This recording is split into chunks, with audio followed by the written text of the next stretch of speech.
Lewis Smith here of MMA UK in Tokyo, Japan, just moments ahead of One Championship, a new era, marquee event coming up. I'm joined to the left by Fox Sports' Andy Whitelaw.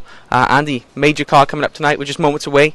Obviously we're going to be seeing the debut appearances of Eddie Alvarez and Demetrius Johnson, two huge signings for One Championship. What's your thoughts on the matchup for tonight?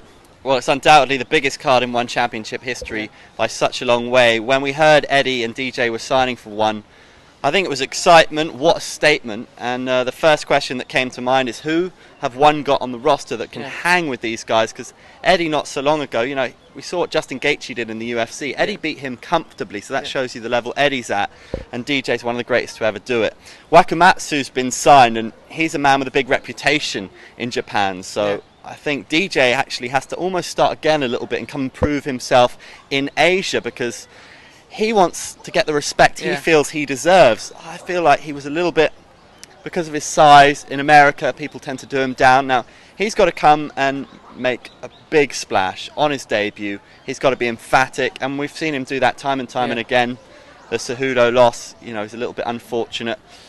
I do think he's going to do it, but I don't know if he's going to run through Wakamatsu. Timothy Nasuyukin is the opponent for Eddie Alvarez. This guy's an absolute killer. He won't be a big name in the US by any means, but if you watch the way he's finished his opponents in One, it's emphatic. He comes to make a statement. He is cold if you look in those eyes. But Eddie Alvarez, you know, king of violence, underground king. Animal. The way he beat Justin Gaethje comfortably, and we saw what Gaethje did in the UFC, I mean, that says it all for me about Eddie Alvarez. So I think it's going to be not as easy as people expect. Just as easily could be a first round finish.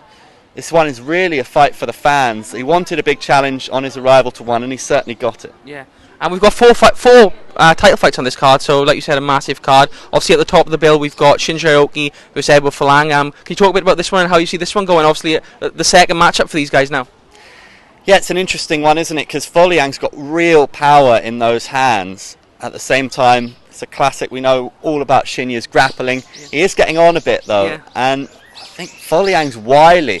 Of course, if Yuki can get him to the floor, then we know how dominant he can be. But I think Folayang's going to keep him at bay, you know. And we saw the power in the first fight and just how devastating it can be. Yeah, definitely. History might just repeat itself, and the Japanese fighter could be losing on home turf here. I back Folayang to get it done again. And elsewhere, a fight that really stands out for me is the Angela Lee versus Xiong Jingnan. Now, Xiong Jingnan was fighting in China. What a striker. Just watch out for those hooks. So much power. And every victory she's had so far in One has really made a statement.